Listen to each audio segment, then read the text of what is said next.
All right. Good evening, welcome.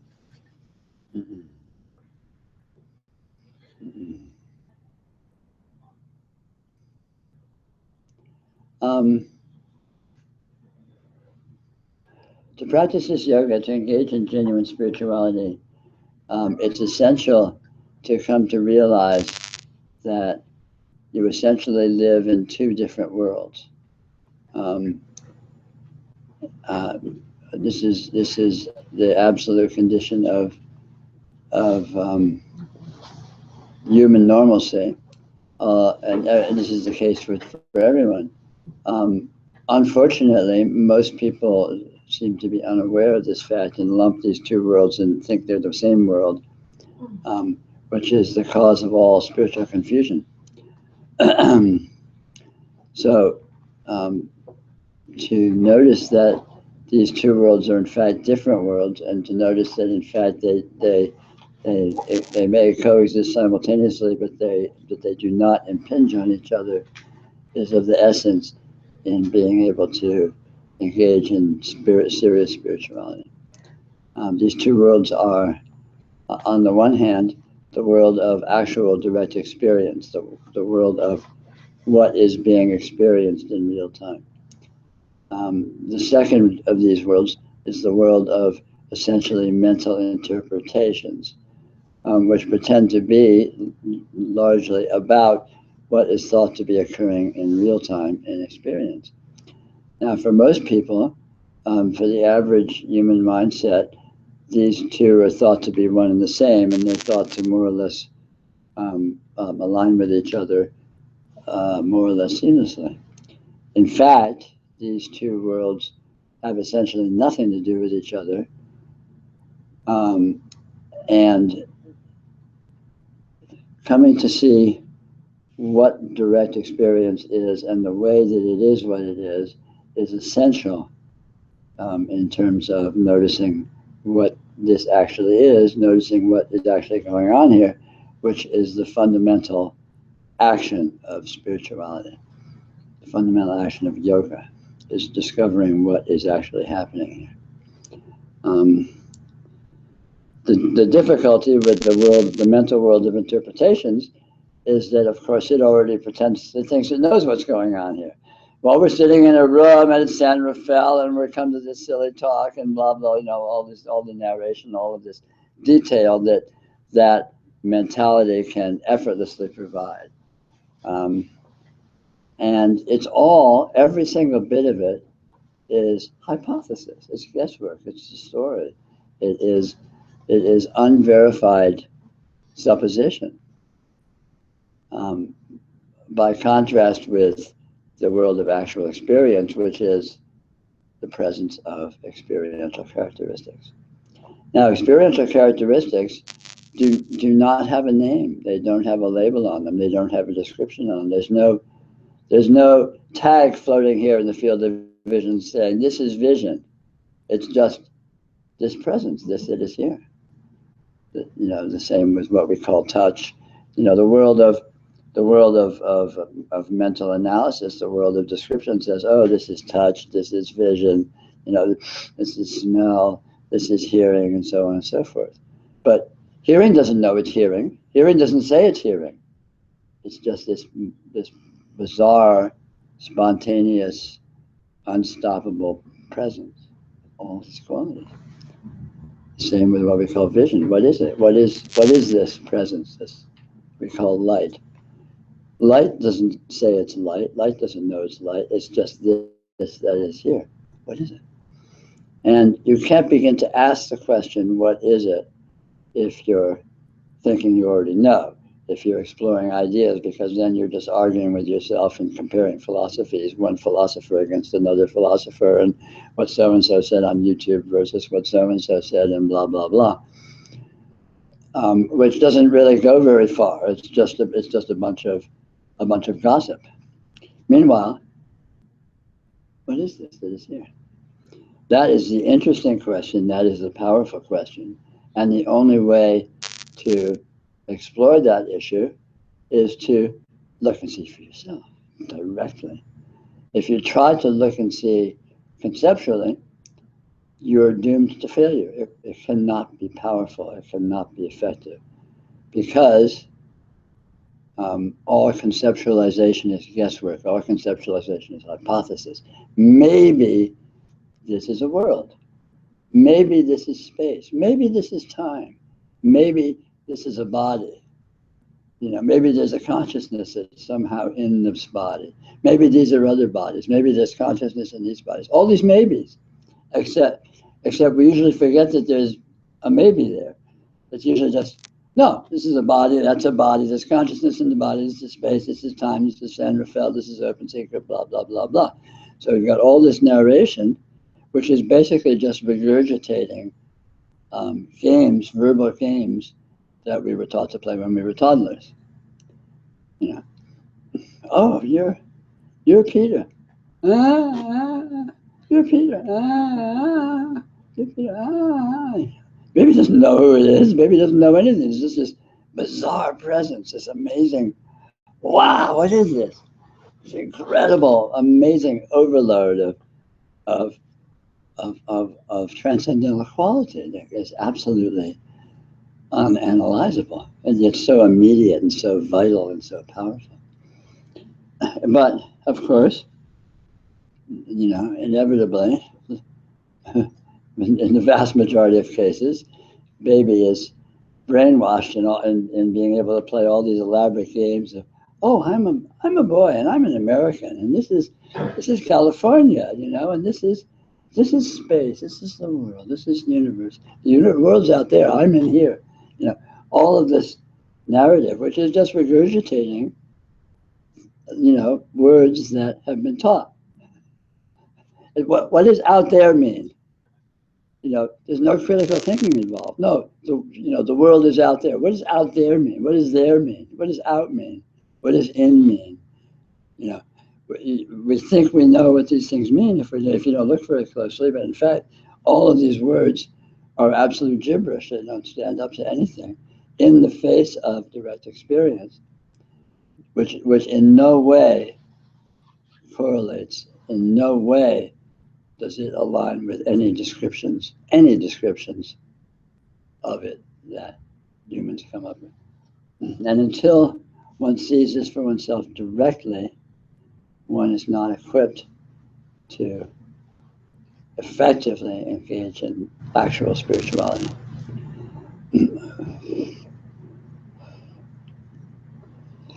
And once you see it, you don't need to engage in spirituality. Well, seeing it is engagement. But at that point, it's no longer spirituality. It's yoga radiant presence. Trademark.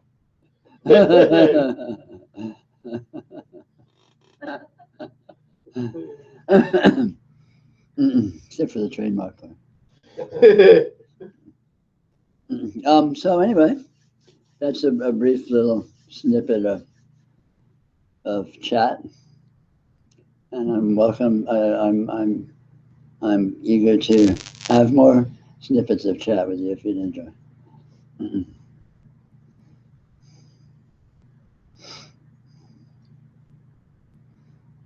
That part about the baby, isn't there already like a precondition within the baby to be a self? It kind of, I don't know, maybe. Not just by virtue of like it's fed, right? This is where the mouth goes, or the food goes, right? Is it? So there's, well, all of that is still too much description. I mean, it may be something that is very, very, very, very vaguely like that, and in such a way that it's essentially wholly beyond that. But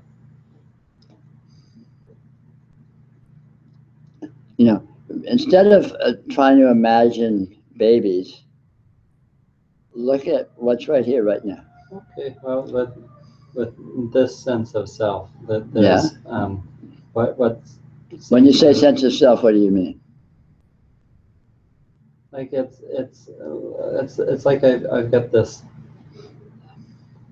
sort of narrative. I've got this, I don't know, this feeling of there's relations, there's kind of image of myself, right? Okay, so there's the experience of apparent qualities, right? Is that what you're saying? Some qualities of which you might describe as images, or you might describe as relationships, or you might describe as whatever, right? The only way you know those things, or you think you know those things exist, is because of the presence of experience of qualities. Are you sure that the qualities are the way you're describing them? Yeah, no. It's like there's like the idea of a self is like an afterthought, but it seems to precede. I don't know. There's assumption at the same time that it precedes the experiencing, right? That it's the center. It precedes experiencing. That it's the center of it. That it's like formed through, I don't know, this ingoing. This like seems like I am the center and things are coming in. If there's I am the center, is there any demarcation whatsoever between a center and anything that's relatively non-centered?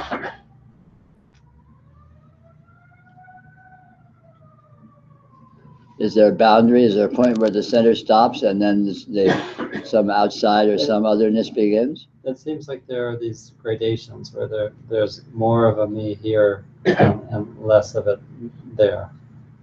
When you say more and less, are you actually just referring to different flavors, different qualities?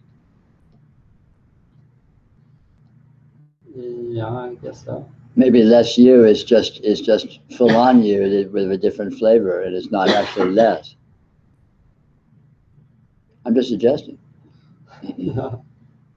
I mean, in other words, if you can't find an actual break where something stops being that and then something else would have to be other, something else, then how can you know that the that is not the this?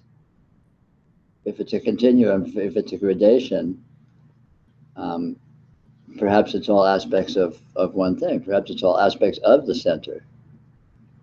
If the self is the center, where does other begin? And how can you be sure it's actually other? Can you find a moat? Can you find a break? Can you find a wall? Can you find a barrier where the self sort of goes up against it and stops and there's no more self and then there's something else? Huh? The skin? Skin what? What about skin? Where's your skin when you're sleeping? Where's your skin when you're dreaming? Where's your skin when you're distracted or daydreaming?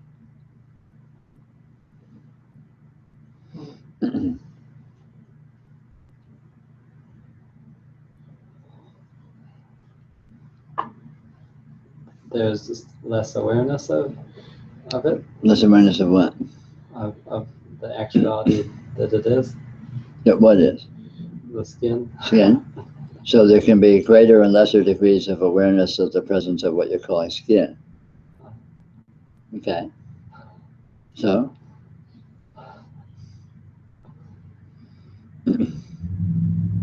At what point does skin stop being skin? When there's lesser and lesser and lesser degrees of awareness of it,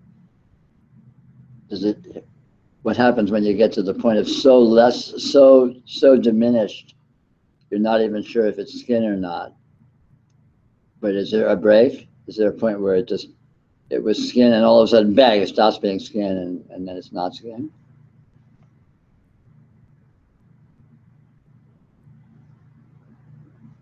Yeah, I guess not. Even there's like a sense of energetic field. Sure. Right? Energetic field, sure, that's a nice notion. So that and with an energetic field, does it have stops? Does it have starts? Does it have edges? Does it have, does it go up to a certain point and then stop and then a new field takes over? Does it have walls? Does it have boundaries? Not that I can say distinctly. You can explore that, play with that. And if that's the case, where does the center stop? Does the center stop? Is the center and and then the outer portion's just two words for the same thing. You know, you can, I mean, look and see for yourself.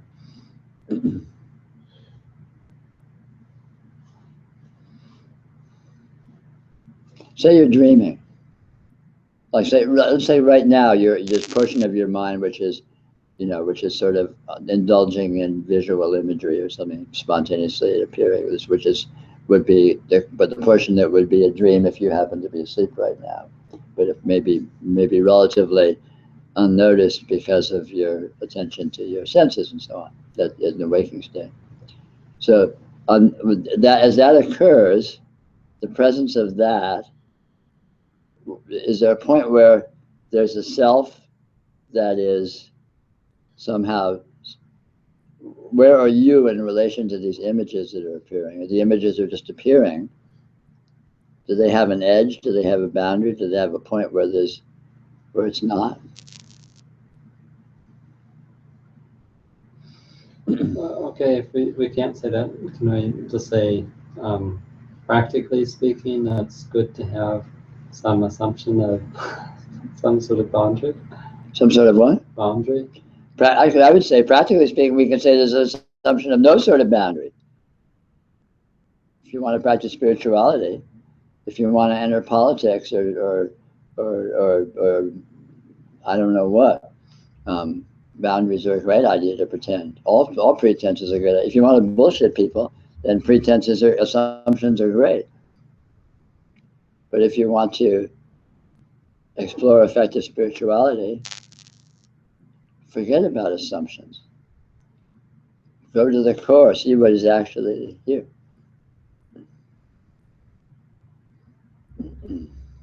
And an assumption that is actually here that you can find isn't an assumption.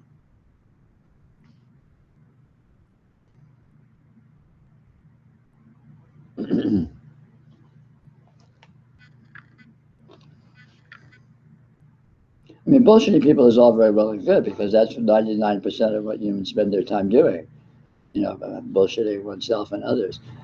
And that's fine. You know, obviously you can certainly live a very full life engaging in that level of interaction. But how far is it going to get you in terms of discovering reality? How far is that going to get you in terms of discovering what you are? Now, mind you, most people don't seem to be interested particularly in that, so that's cool, okay? But if you are interested in that, then forget about assumptions, forget about descriptions. Go to what is present in the most naked, raw, direct interface that you can manage and see what it is and see how it is what it is.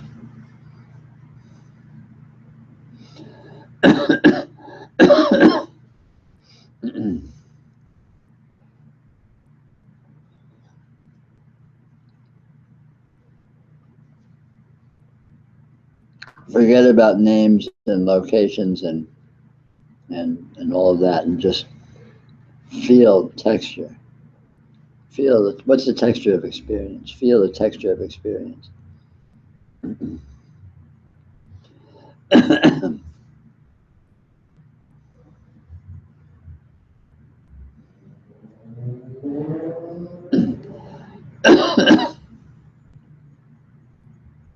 It seems like the textures that you're pointing me to are just so subtle that I wouldn't be able to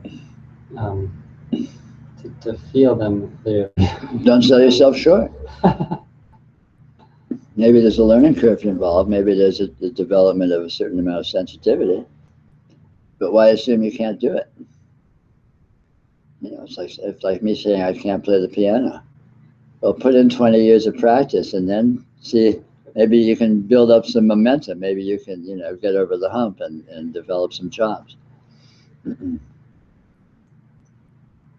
Yeah, it's subtle. It's very subtle. It's extremely fine. But that's why it's powerful.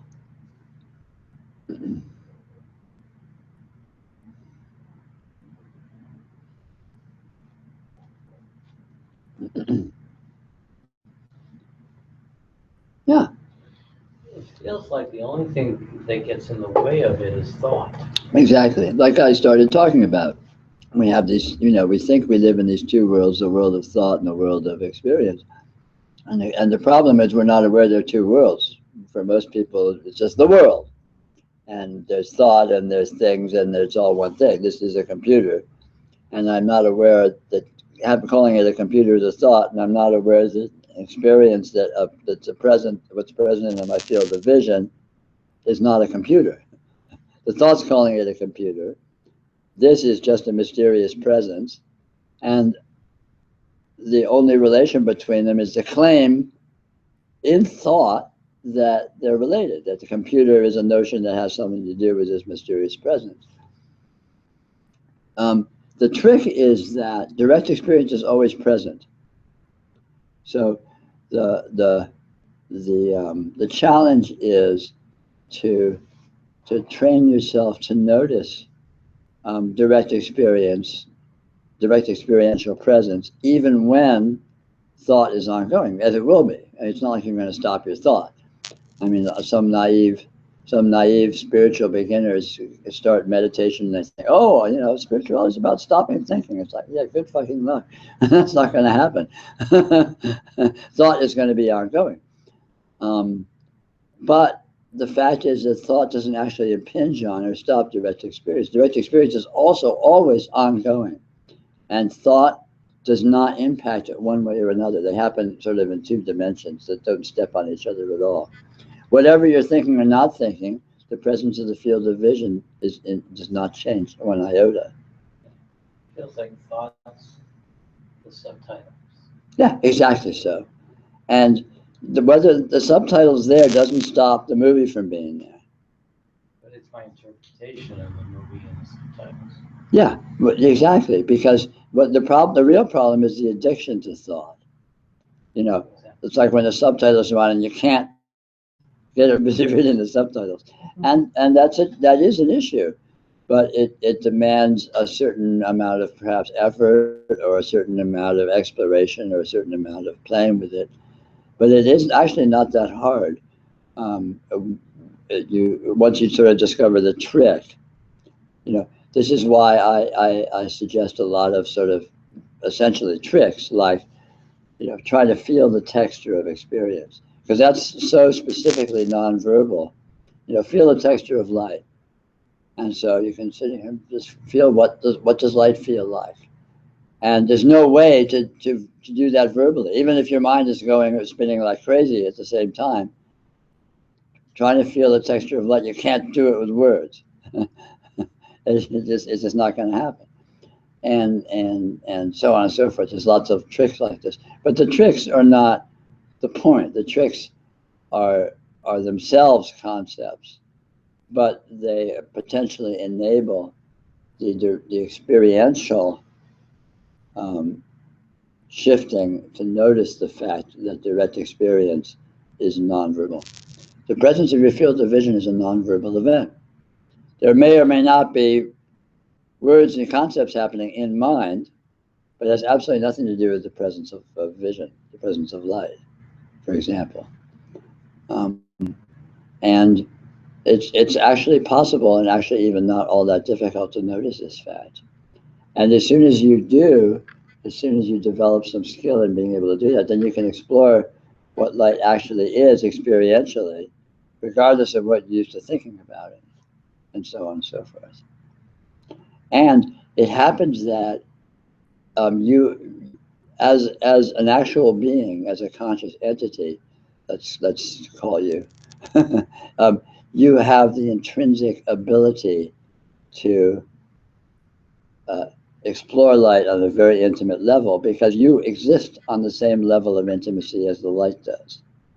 You are an incredibly refined being, as the light is an incredibly refined phenomena.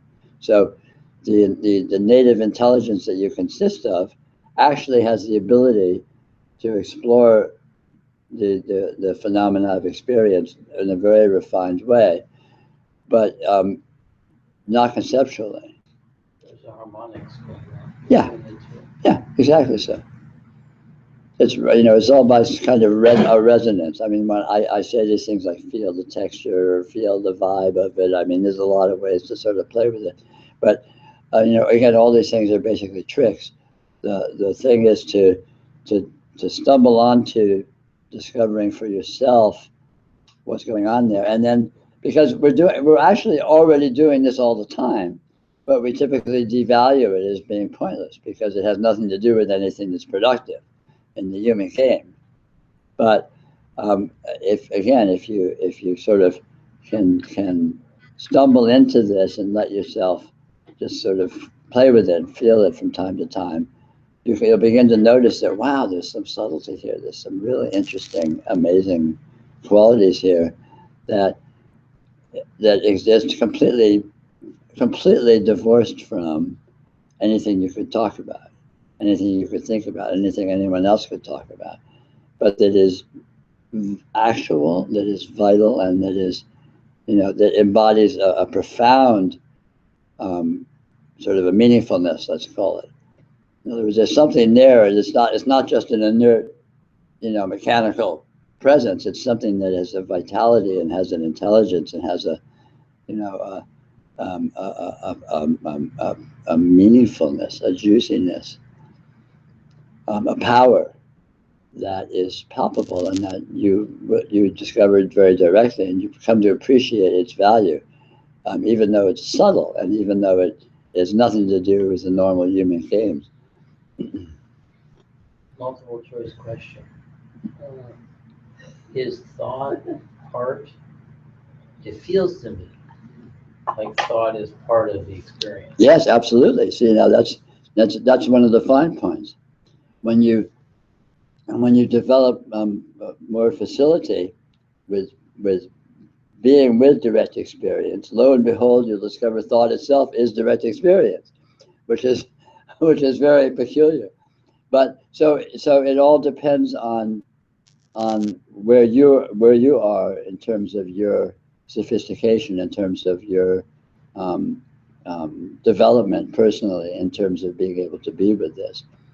Once you discover that thought itself is a transcendental energy presence, just like light is. I mean, well, let's get theoretical here. I call this yoga of radiant presence, which is, it's a cute, evocative, made-up name, but more than that, it's actually rather precise terminology. One of the interesting things about experience is it is a presence. It is an isness. It has a here-ness. It has an actuality that, again, is non-conceptual and is palpable and is intuitively felt. This is this, all of which, can be summed up as the notion presence, if you like. And anyway, I've done so arbitrarily. So this is a presence, but one of the interesting things about this presence is it never shows up naked. It shows up with all these qualities, always. If you're in the waking state, it shows up with all the sensory information and all the thought and everything else, blah, blah, blah. If you're in deep sleep, it shows up with all the subtle, amorphous, whatever, that we don't have language for because, of course, we don't talk when we're in deep sleep, and so on. But again, it's not just nothing. It's not plain vanilla. It's not, opaque gray inertness. It has all sorts of subtle qualities. And then, say you start dreaming, then again, there's all of these qualities showing up. So there's always, so I sort of sum all of this dynamic qualitative presentation with the notion radiance.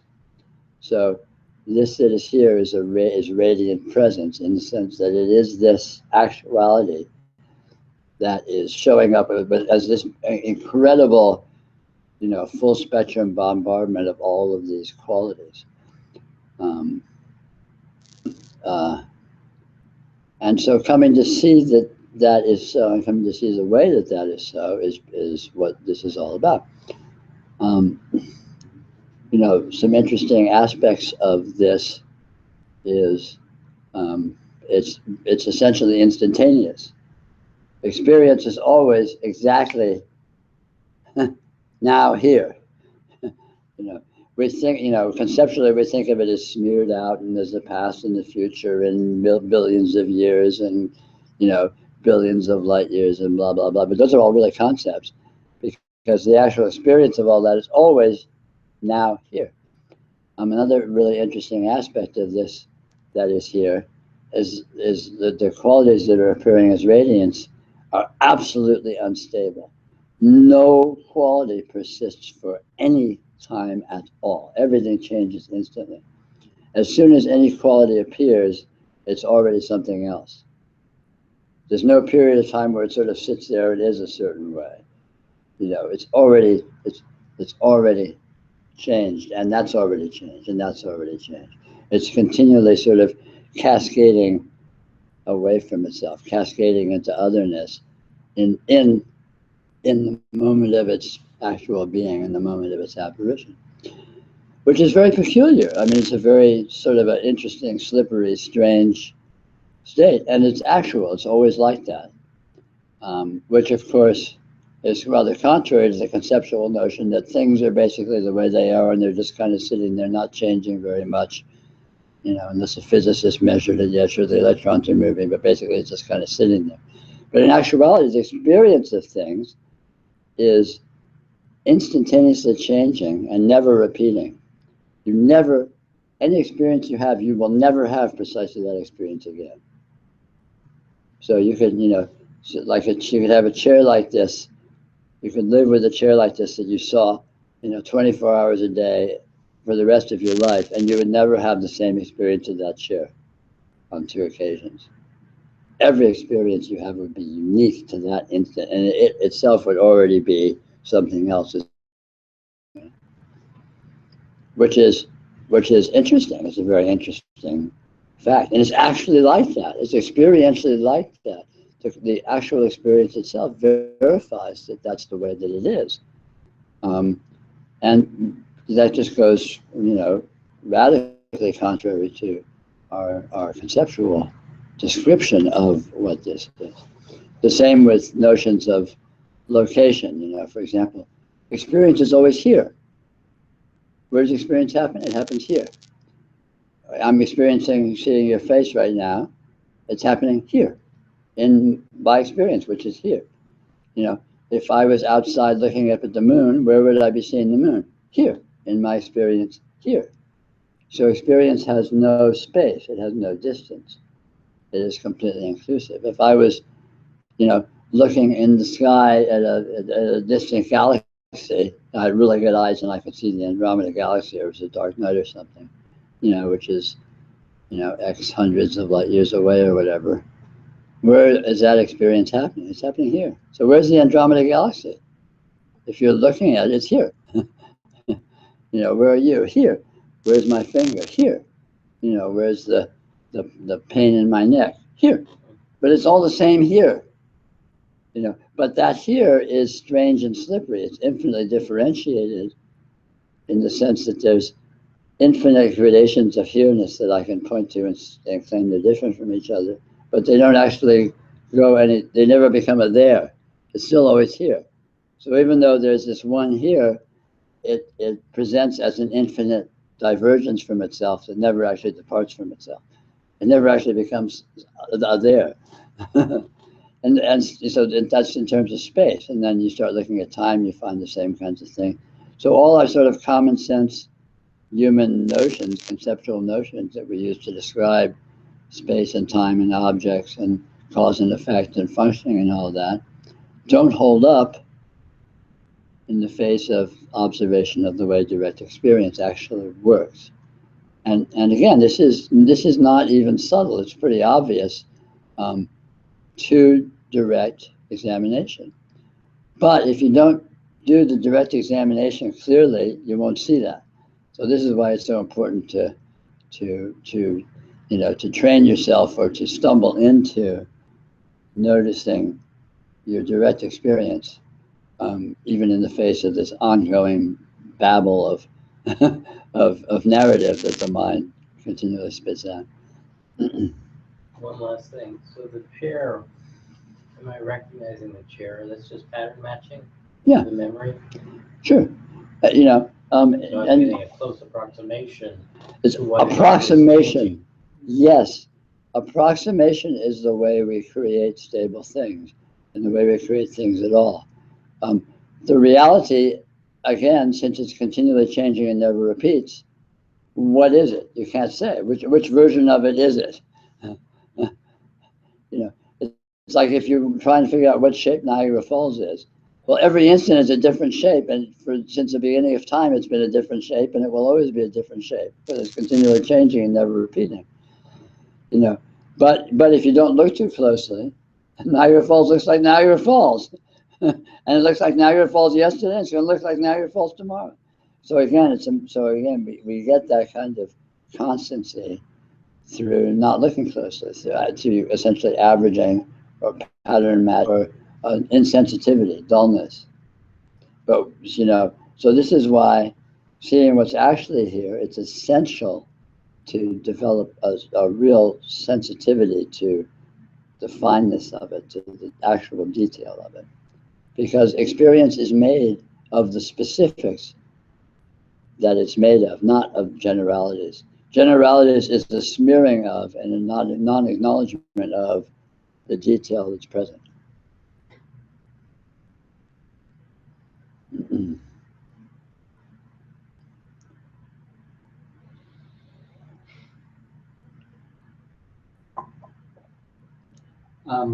To go back to that discussion of boundaries, there's just a sense of like interpersonal boundaries, or maybe this is just what I imagine, and then there's like a recent experience I have of like a friend that I felt, or I tell myself, didn't respect my boundaries and overstepped my boundaries. And then there's this like present experience of like that the ickiness of my friend's presence I still feel, Sure. And there's this sense of wanting to distance, and then like I just was thinking like there's a sense of the presence of like an ex-girlfriend or two that I can tune into. Right. And so in the face of that, where's your boundaries? so yeah, like there's a sense I want to have like boundaries. Wouldn't that be nice? But you want to have boundaries presupposes there's something to have boundaries from. You think there's other people. Suppose there's ex-girlfriends appearing in your dream. Are they other people? When you want distance from them, or suppose we're having this conversation right now, and all of a sudden you wake up and you realize, oh, we were in a dream. You were dreaming you were on Upper Secret having a conversation with me. How much of a boundary is there between me and you, if that's the case? If I'm appearing in your dream, I'm not even there.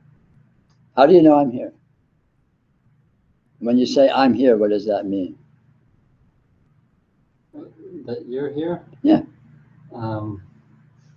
Or let's say if you said I'm here, I don't know, maybe you wouldn't say I'm here. No, it's like this pattern of Peterness that I recognize. Okay, so there's the presence of an experiential, what you're describing as patterning in your experience, right? So in what way is that presence other than your experience? In what way is there any distance whatsoever or any otherness whatsoever? Experientially. I mean, if some kind of meanness is present in your experience, then you're just calling it a meanness. It's a experience. It's a quality present in your experience, and the only thing you know about is it's in your experience. You don't know if it has any outside validity. You might be hallucinating this whole thing, and it's all your projection. In that case, how outside is it? Or a dream. Dream's a perfect example. You can dream being in a crowd of 100 people and having all kinds of complex interrelationships with all of them. And you wake up, how many people were there? How much otherness was there? How many other people were there? It was all you. And you weren't, it wasn't even you, it was the dreamer. You yourself were just an apparition. You, Gavin, appear in your experiential field the way I appear in your experiential field, but Gavin's just an apparition. Gavin's personality is just an apparition. Gavin's thoughts are just an apparition. What are they appearing to? They're not appearing to Gavin. What they're appearing to doesn't have a name, and yet it's right here. It's what's seeing Gavin. It's what's seeing so-called me. So what is that? What's seeing Gavin? And when you go to sleep, Gavin stops being seen, but the experience doesn't stop being seen, does it?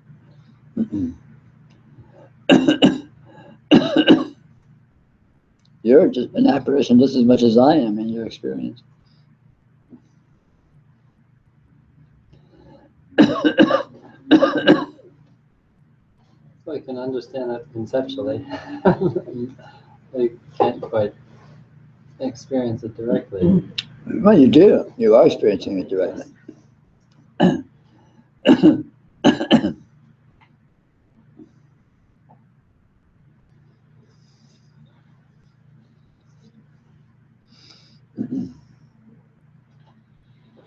Just play with it. Don't worry about it. It's all in fun. Pencil gymnastics. I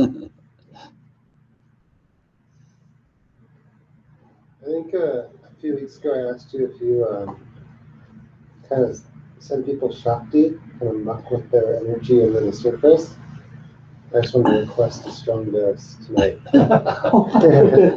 Special request. Do you do requests? Shakti shot. Yeah. Well, let's wait and see. Fair enough.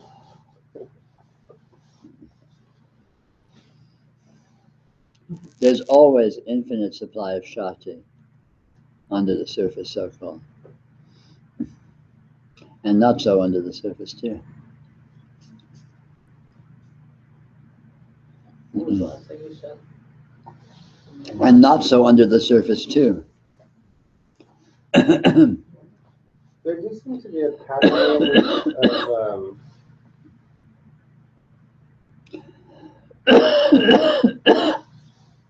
when I'm around teachers that, you know, my sensitivity is heightened or things move, or What's up with that?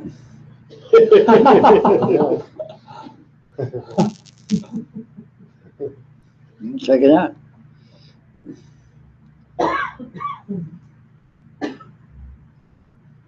You can do the experiment.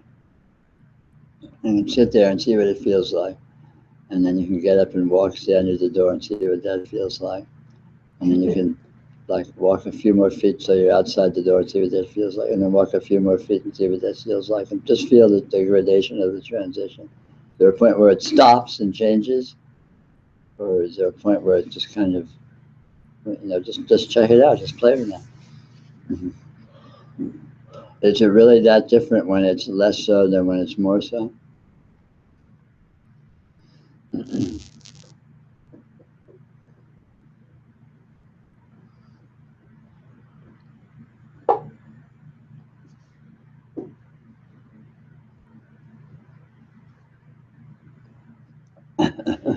what is the it in that question?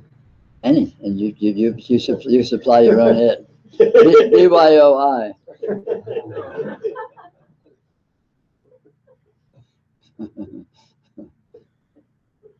Whatever you're fixating on in terms of the issue that you're referring to would be your it.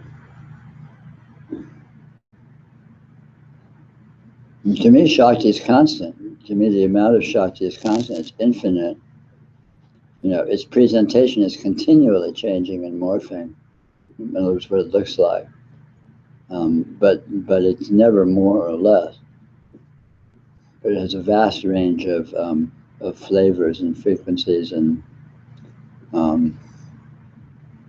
dynamisms, you could say.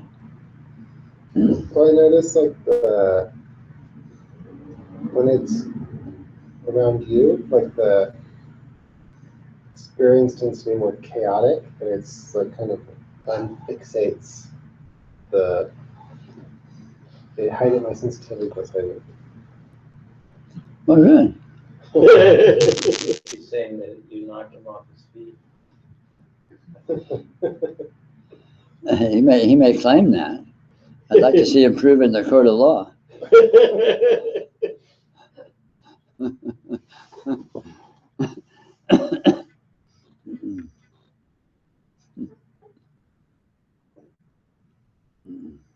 I think Shakti has something to do with this toying with these ideas.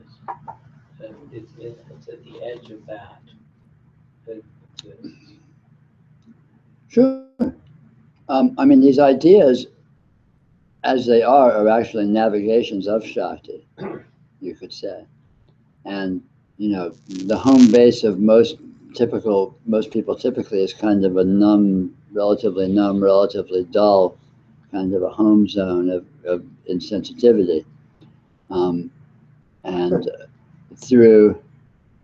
And playing with notions, playing with concepts is actually a trick, like a Trojan horse trick of reorienting to the energy field, reorienting to Shakti.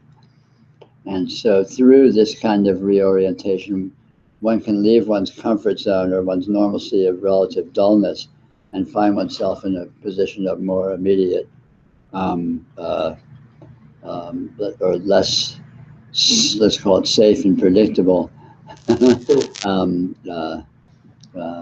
flavor, call it. I mean, navigating Shakti, navigating energy, navigating experience on a subtle energy way is a fascinating study in its own right, and is largely accomplished through what might be called suggestion. Hypnosis is an example of a very explicit technique of this kind of navigation. For example, anytime anyone says anything, the mind spontaneously tries to simulate its idea of what is being said, even if you're not particularly interested or don't want to. The mind will do this automatically. Mind is extremely responsive to, call it suggestion or call it, a seed notion. It tries to, simulate it or actualize it to some degree. And so, in the kind of talk that we do here, or that I'm, doing here more or less deliberately, a lot of sort of seeds are being, thrown out or suggested that are unusual, that would be relatively unusual orientations relative to one's normalcy of dullness and a lack of sensitive observation, let's say. And so just by having these seeds thrown out, and then the consciousness' spontaneous simulation of those notions, one is in fact actively and dynamically exploring the flavors and textures of one's own energy field, perhaps in novel ways that one wouldn't occur to one if you were sitting alone in a room or watching a TV show or whatever, surfing Facebook. It's a great dullness, it's Facebook. Although some cool videos. And some great, cute animal videos. Gotta admit. And that's Shakti that you just described in that video. Yeah, all of it. It's all Shakti. Because it doesn't require, I was thinking as he was asking the question, is that, you remember Tarchin. Sure, of course. Tarchin, when I was in his presence, at first I thought, wow, something's happening here. And then I recognized that it wasn't something I was getting from him. It was something that was happening in my experience as a whole. And so he didn't have to be in the same room with me. It just, the thought of him would come and that Shakti would reappear. So it was something that was tapped, that was already in my experience, that opened up to that experience of what we call Shakti from him. But it wasn't from him. It's here already. It's just I recognized something. And so that gets carried no matter how far you move. Sure. It's not something that, I mean, because there is no other apart from me. Sure. As far as you know. Well, he's part of my experience. Yeah. So. Not anymore. He's still part of my experience. Stop that. How do you know not anymore? That's right. I was just fucking with it. He likes to do that.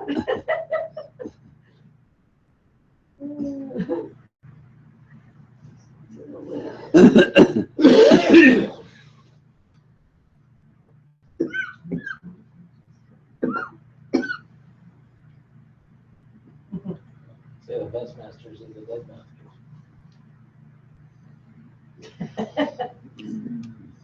And the most valuable artists are the dead artists. Yeah, that's true there too. So there are all these apparitions in my experience. Yes. Radiance. Including myself. Yes. Or the sense of myself. Yes. And there's a feeling of all these, like, I want these apparitions to have a certain sort of relationship. Right. How well is that working for you? Certain sorts of relationship. Oh, but there's like, yeah, I guess there's this assumption that there isn't this immediacy of relationship, that they're not already immediately and fully related. Well, they're immediately, whatever way that they are present is the fullness of their immediate relationship.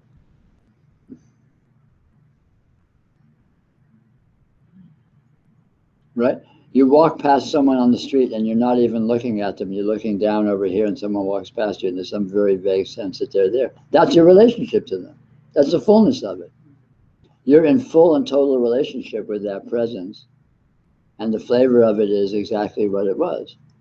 And that's the fullness of your relationship. Or you can have a absolute in-your-face, annoying and exciting and pleasing and in every way overloading experience for a protracted period of time.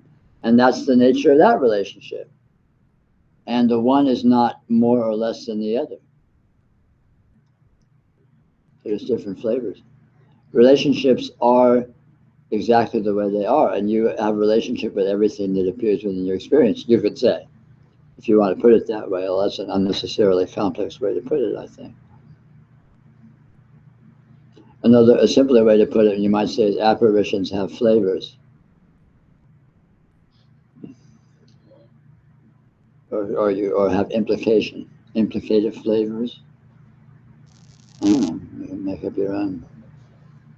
But relationship has an implication, has all sorts of complex implications of others and separate entities and dynamisms and histories and all of that, which is very sketchy theorizing based on unverifiable assumptions. Since you only have access to one experiential field, you are unable to verify otherness. Otherness may or may not be an actuality, but you'll never know.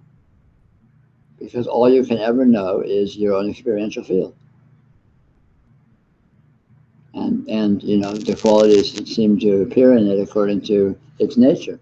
And you can't know why those qualities seem to appear. You can't know if they're based on some otherness or if it's all a big weird dream, or if it's, some projection from aliens from Sirius or whatever. You just can't know.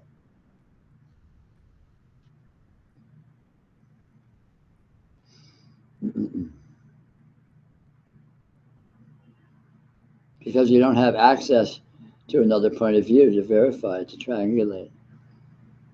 You only have your own experiential field as the totality of your universe, as the totality of your reality. So you can't get any external validation, because any seeming external validation will actually be appearing within your experiential field, so it'll be internal validation as far as you can prove.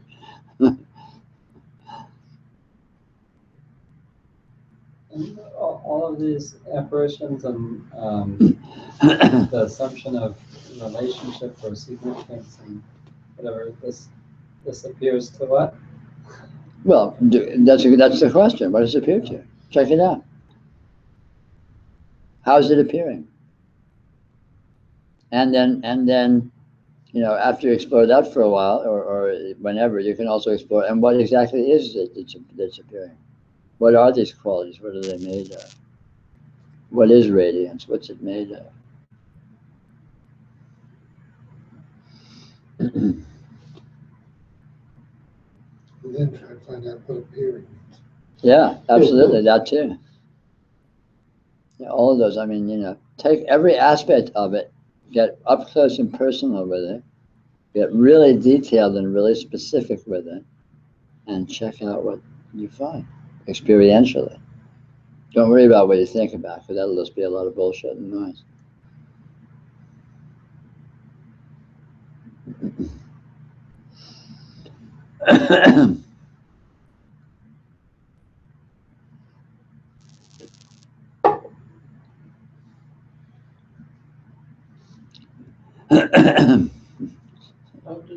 Another question, how does a memory fit into the experiential field? I mean, Yeah. it seems to be happening now, Of course. and yet it has this flavor of then. Well, yeah, it pretends to.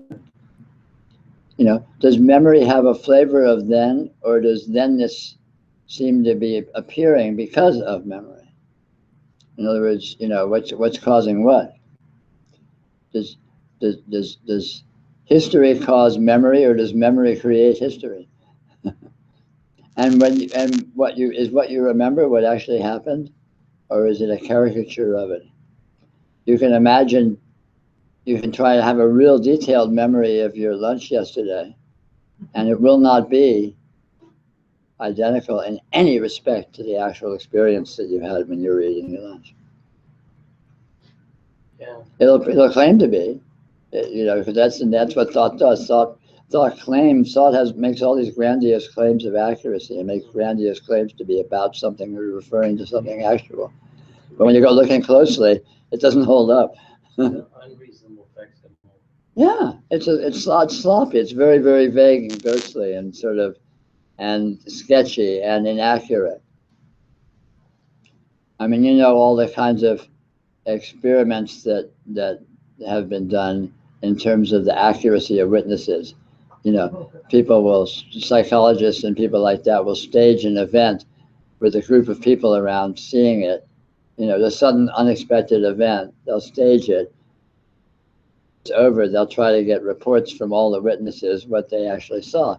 And the degree of divergence of what they each will claim to remember seeing is astounding. Well, that's their own experiential field. Yeah, sure it is. But it shows that, you know, it illustrates that there's no accuracy between event and memory, or a sketchy, very sketchy, questionable accuracy at best. And of course, this applies to your memory. You know, it applies to my memory.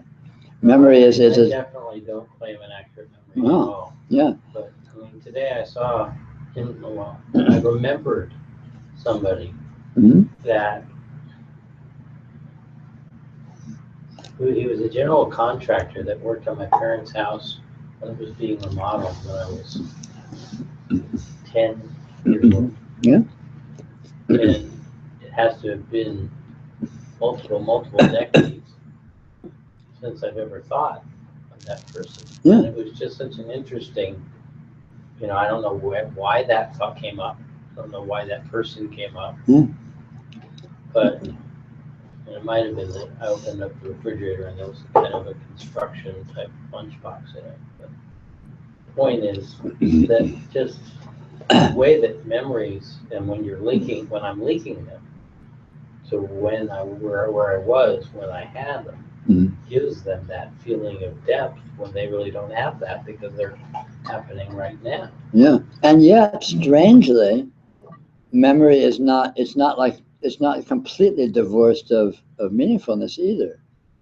You know, you can remember someone you knew well, and even though the memory is not them and is erroneous and is happening now and essentially has absolutely nothing to do with the actual experience, still it's poignant. It has value. It has some content that is useful, and you can speak to that person and recognize them, and you will see that the value that you find in the actually being with them and the value you find in the memory of them actually bears some resonance. There's something there. It's not just totally a sham.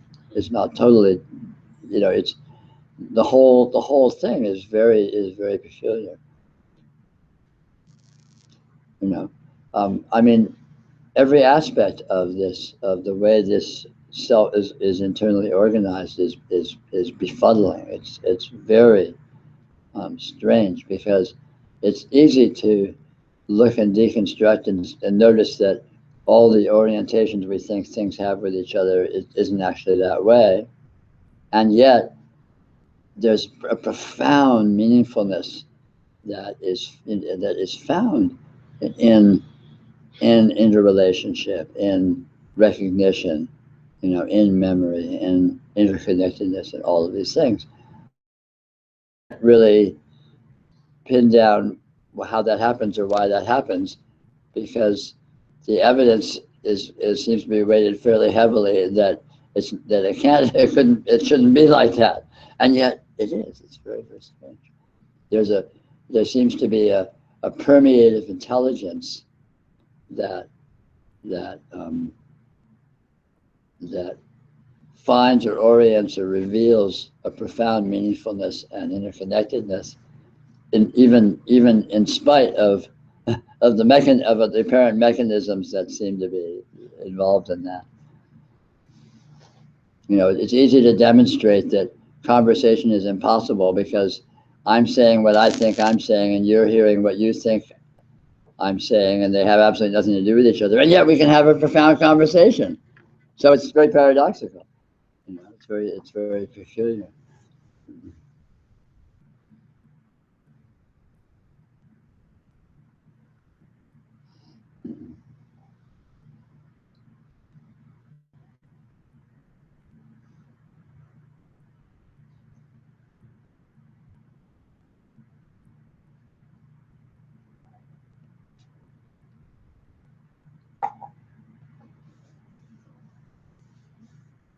How was that Shakti blast going? 5 hours Shakti. Things got pretty immediate and like. Good, what fun. Cheap drugs. Not so cheap. Not so cheap. Hey, you could pay it for it with your life. Well, yeah, but there's not much there. You're well rid of it.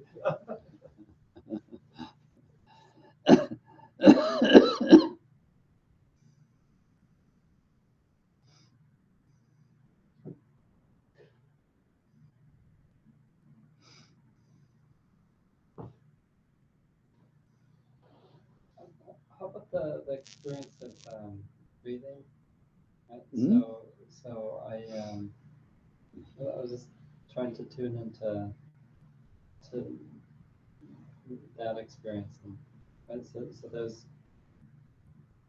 like when the breath first starts, the in breath, right? There's this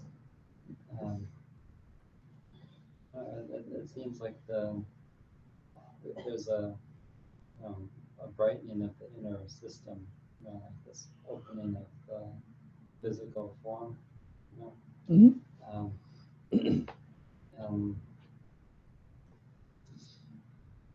So is an experience like that more easy to track or useful to start with than like interrelationship? I don't know. Not check it out. You can see for yourself if it's more easy. You know, and be wary of thinking you're tracking anything. If you think you're tracking something, look closer. Because if you're really on the trail of something, you'll lose it. Yeah. If you really look very, very closely for anything, you won't find it. And that's what finding it looks like. Something that seems to be a certain way, you haven't actually found it. Keep looking until it disappears, and then you found it. Literally. You talk about all the details. Yeah, Right? that's. So details. Look at the More details. details. You don't try to make it disappear by ignoring it. Go into it more and more and more precisely, and it will disappear. It's the precision and the detail that makes it disappear. But you have to discover for yourself the way that's a very advanced yoga.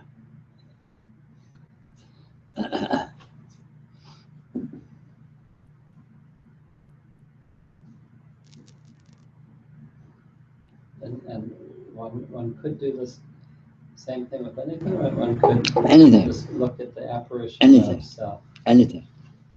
Anything. Mhm. And nothing is more useful than others because No, it's all the same. Everything's the same. like In fact, the whole point of the preliminary yoga is to discover the way everything's the same. First, you discover that the way everything's the same, but then you found radiance, and then you look closely at radiance till it disappears. Radiance.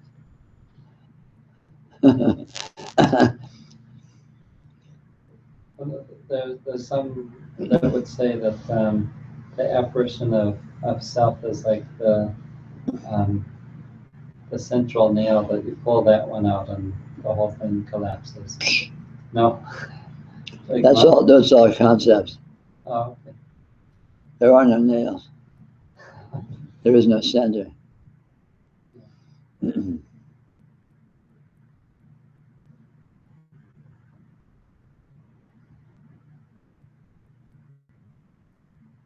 The way self collapses is when you look for it and you don't find it.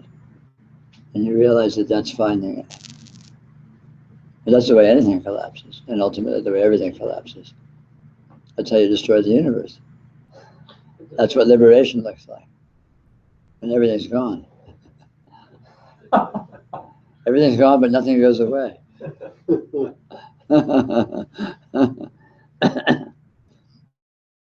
Doesn't self also disappear when you stop looking for it?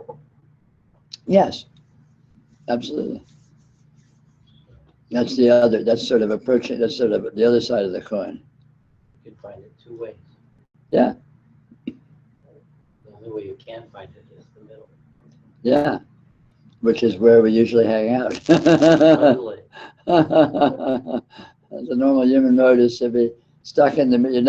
You're not looking too closely, and you're not really giving it up either. You're sort of loosely, vaguely, sloppily orbiting around some.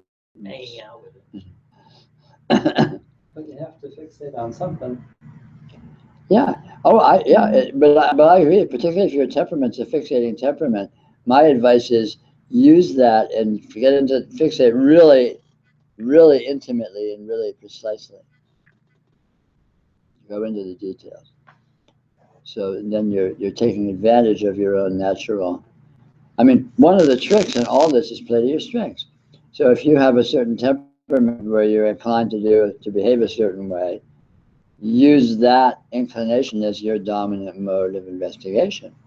That way you won't be fighting your own nature, and your own nature will be working for you, so it's much more efficient. You don't need to try to be something you're not. Whatever you happen to be, you use that as your point, your mode of attack, let's call it. So if you're an obsessive person or a fixator, then you use that fixating as your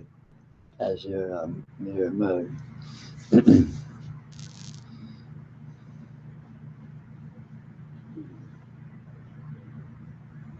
If you're a space case, then you use spacing out as your mode. And you find the same thing because there's only one thing to find, so it makes it easy. But you have to go the distance to actually find it. What do you mean by going the distance? Find out.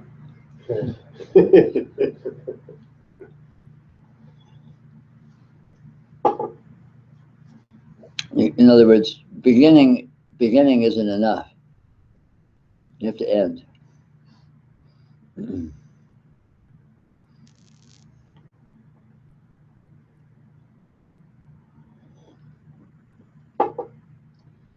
There is no end.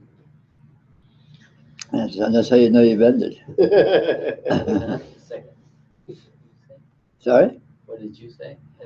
Oh, I said, I said, you have to go to the end. He said, but there is no end. And I said, that's how you know you've ended. When you discovered that there is no end, that's the end. Just like when you go looking for something and you don't find it, that's what finding it is. And you know it's really here. And if you find it, you made a mistake. Yeah.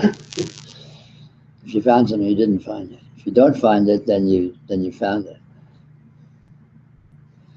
And you find the same thing whatever you started looking at. And it's nothing and everything at the same moment. Yes, sir. Amen. Hallelujah.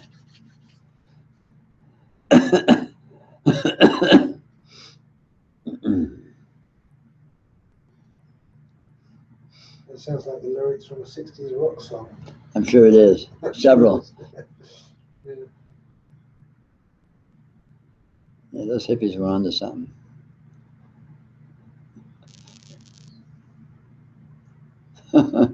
Bet they grew up to be yuppies. Some of them.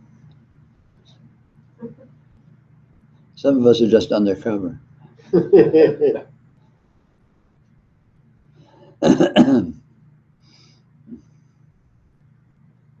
because I cut my hair doesn't mean I haven't got long hair. That's right.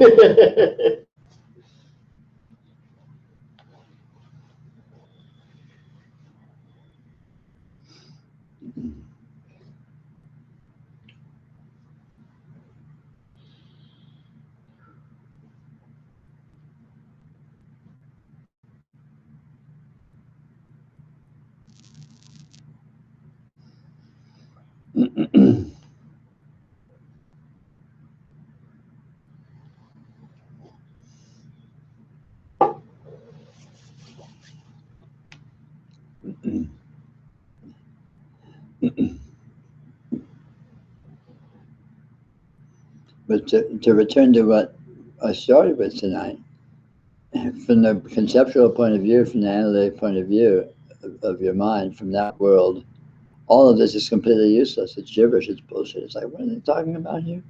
You look for it until it disappears, and then you found it. What does that mean? It's gibberish. It's bullshit. You know, that the analytic mind, the descriptive mind, the narrative mind is completely useless in this yoga. It's never going to get anywhere. So the first step is discovering that there's a whole nother world that you are already in fact, completely in, that has absolutely nothing to do with the narrative world. So then you can acclimatize yourself to basically ignore or relatively ignore what the narrative world is continually spinning and bullshitting, all the voices in your head, and notice the direct presence of experiential characteristics and explore them directly. That's what's powerful. And then you come to discover what all this is about. You come to see the meaning of this. But you won't find anything in the narrative world. Just more bullshit.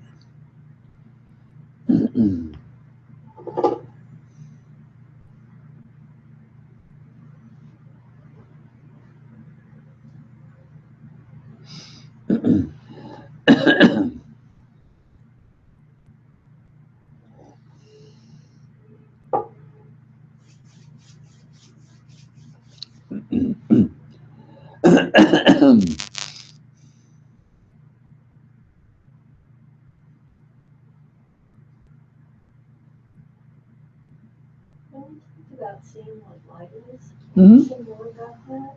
Sure, I don't know. Yeah, you go down the right direction.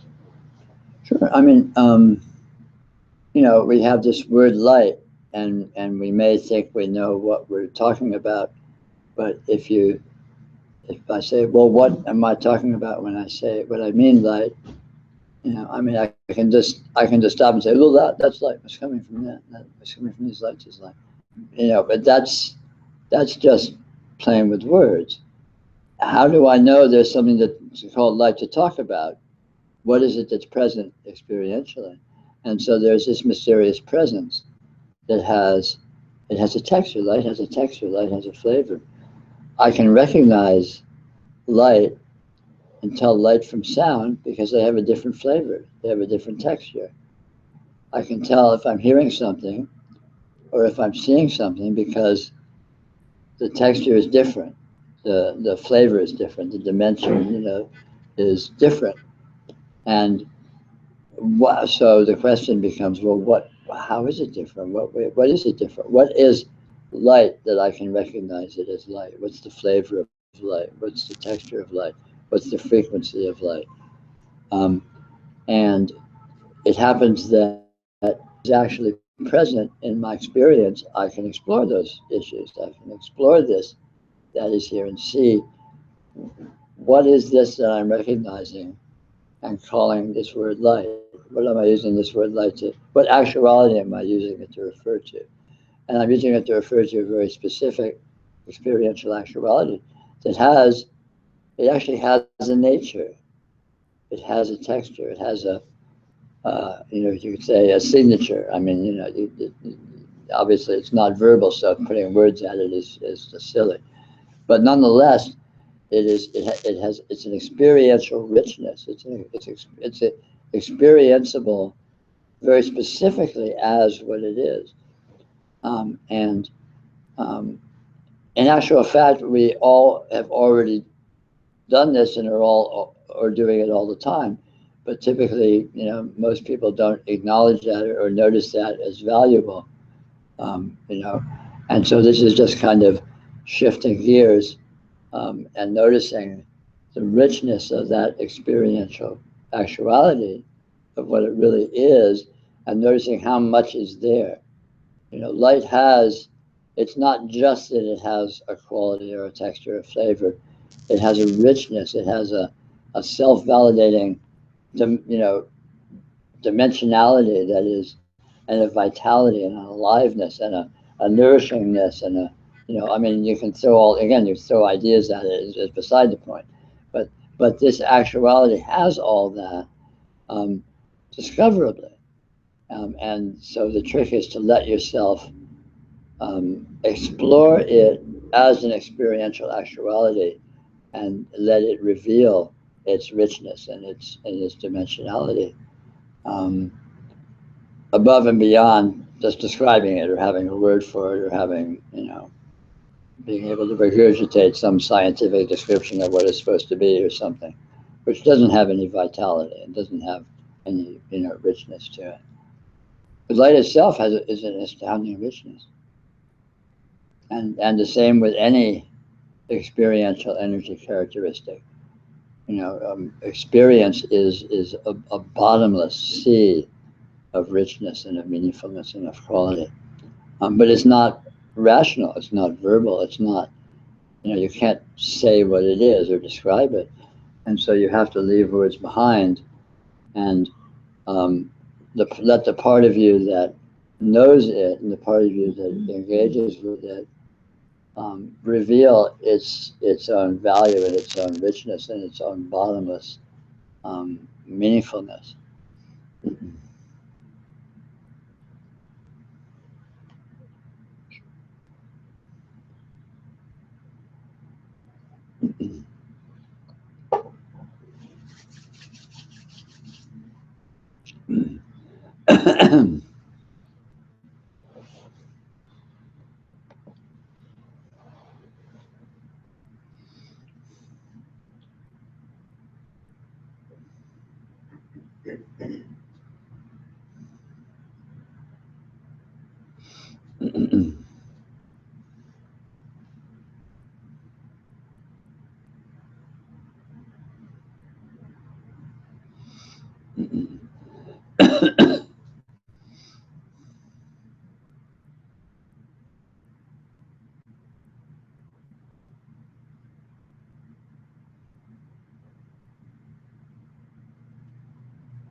The hands are creeping.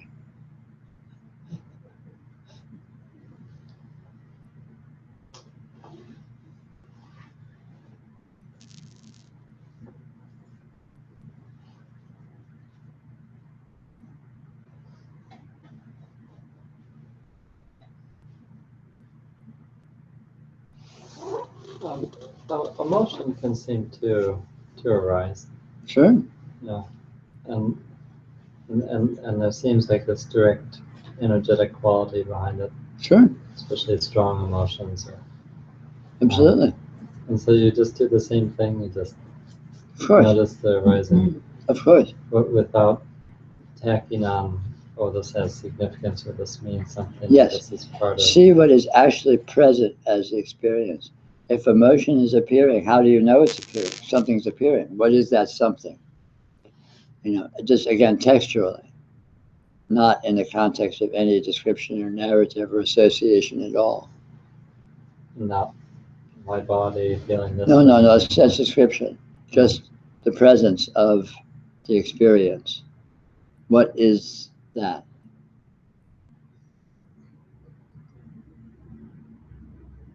And you don't need to deny that the mind is saying, oh, that's an emotion that's coming, that I'm feeling in my body because it's an association with some, reaction I had to some event, blah, blah, blah, blah, blah. The mind can be doing all that. That could be present. It doesn't matter. But even if it's doing it, if the emotion's present, then that's sitting here. What's that? Don't worry about what the mind is saying. You don't need to suppress it or deny it, but feel what is actually present. Feel it. And again, the detail. What is it that's present? How do you know you're feeling emotion? You're feeling something if you're feeling emotion. What is that something? And again, feel the detail of what is present. The texture of it, any aspect of it that seems to present. But go into the detail of what is present. And there can be like this image, or I don't know, this like vision of that expanding. Yeah, maybe, but don't worry about that.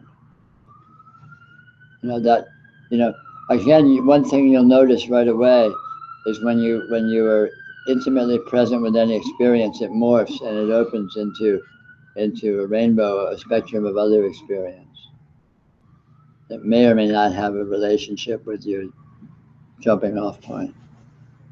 Because the nature of experience is it always diverges from itself. So anything you look at turns into lots of other things. And they each turn into lots of other things, and they each turn into lots of other things. So you look at anything and all of a sudden, bang.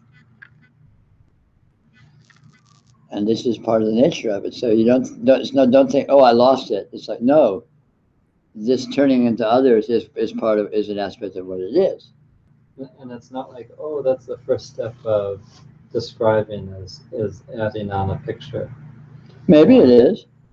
Depends on what the picture is. That may be a separate event. Because all sorts of you could say experiential dimensions coexist. In other words, you may be feeling emotion, but you're simultaneously seeing light, you're simultaneously hearing sound, you're simultaneously visualizing images, you're simultaneously thinking words, and all of that coexists. So your attention may jump from a dominance of one thing to another thing. And that's, if that happens, that's fine, but that's a jump, that's not the thing itself, that's a jump into something else.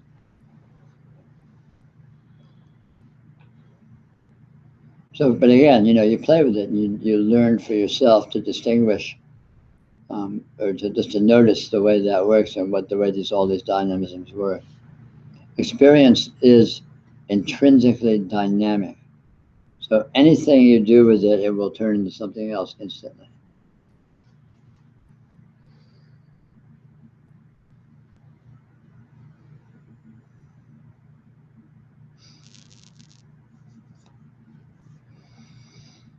Shit,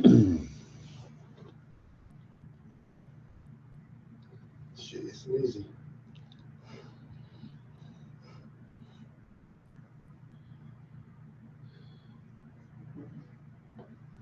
Only if you want to hear the distance. Can I get higher doses every time?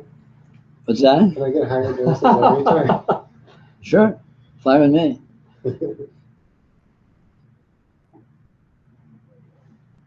I like the sensitivity to the subtlety feels really heightened. It's like loosening the Yeah. going to sleep. Yeah. Hey, go for it. There has to be something that draws one to want to finish this Yes. task that's not easy. Yes, it does. If there doesn't have to be, but if there is, then there is. For most people, there isn't. And Most people are quite happy with just dabbling. It's a rare soul that really wants to go the distance. And that's okay. No rush. And that drive is what? Or Can't say. is there a way to amp that drive up? Maybe. Suffer more.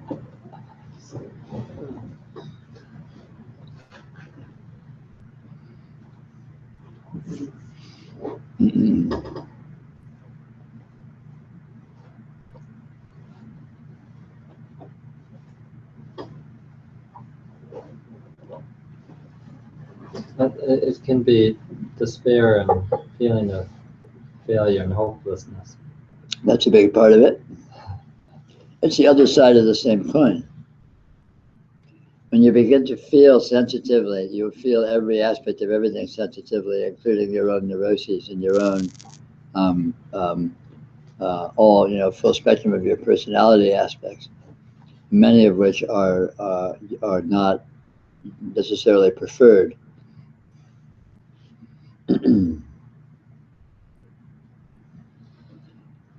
But feeling is the path.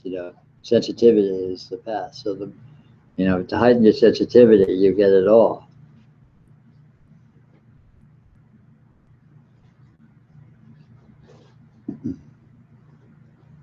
Be careful what you wish for.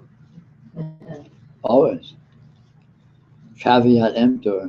Yeah. And once you bought a little bit, it's too late. That's right. All the king's horses and all the king's men. Of course, everyone knows caveat emptor really means the cave is empty. On